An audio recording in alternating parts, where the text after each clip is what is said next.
Did you ever think about if you're on the path that you're supposed to be on, like the correct path?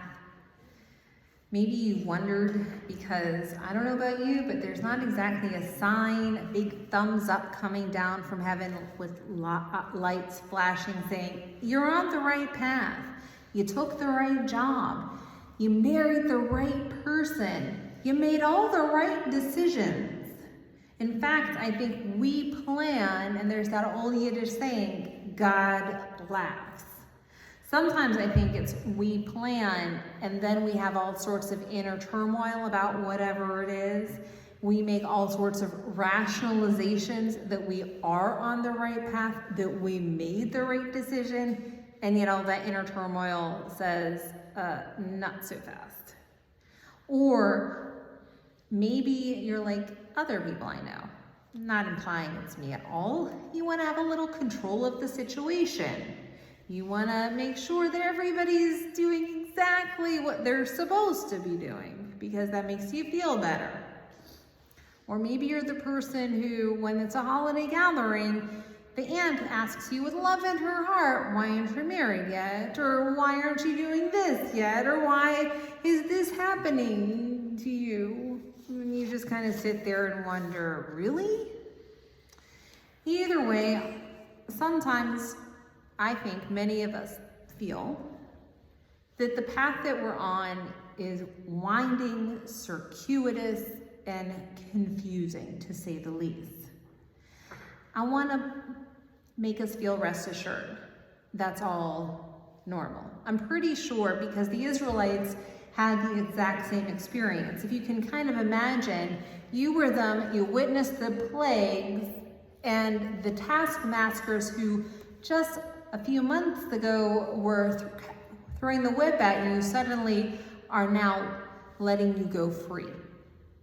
You're wandering and looking at all of the miracles that this guy Moses, who is an Israelite but didn't grow up like an Israelite, didn't have that mindset of the Israelites, is now doing with God's help, and you're out of there. And then you're stuck with the mentality of enslavement and wondering, is all of this even right? Which I think is why it says in the Torah, now when Pharaoh let the people go, the Eternal did not lead them by way of the land of the Philistines, although it was nearer. For the Eternal said, the people may have a change of heart when they see war and return to Egypt. So God led the people round about by way of the wilderness at the Sea of Reeds. From the get-go, we were supposed to be on a circuitous path because we were going to have doubts. We were going to get scared, and we were going to forget about this thing called emunah, faith, and bitachon, trust. And in case you're curious where those ideas come from, faith and trust, I think, are kind of going along with the whole concept of religion. That we have to, on some level, have a belief that we are connected to God and also have trust in God, that God will be there for us. Rabbi Bachya ibn Pekuda, writing in the 10th century, the author of the book Duties of the Heart, defined bitachon as tranquility of the soul and liberty of the mind. Trust is the sense of security you feel when you are sure that the person you trust will do something for your benefit, they'll correctly do it, and they'll do it to the best of their abilities. Then he goes on to define 7 ways that you know you're with the right person, that you can actually trust them. They don't desert you. They're strong enough to accomplish what they said they're going to accomplish. They must know what is good for you. They're going to be responsible for you for their whole life. Your well-being is in their hands. They must be generous and kind. And then Bachya throws a zinger in. If you think he's talking about a person, no, he's talking about God. He taught that sometimes when thinking about bitachon, you have to be able to know what's God's and know what's yours. That we have free will to choose, but we don't need to be anxious as much. I kind of also thought about it in relation to the Serenity Prayer when Bachia was writing. God grant me the serenity to accept the things I cannot change, the courage to change the things I can, and the wisdom to know the difference. So that Bachia is there telling you that God's helping you, but not to sit there and be fearful, to know what's God's and know what's yours. So I'm going to ask you to take a breath, because I don't know about you, but every time I turn the news on, it's a water hose flying at me of all sorts of stuff that's slightly overwhelming, slightly scary, to the point where once again, I'm just wanting to turn it all off.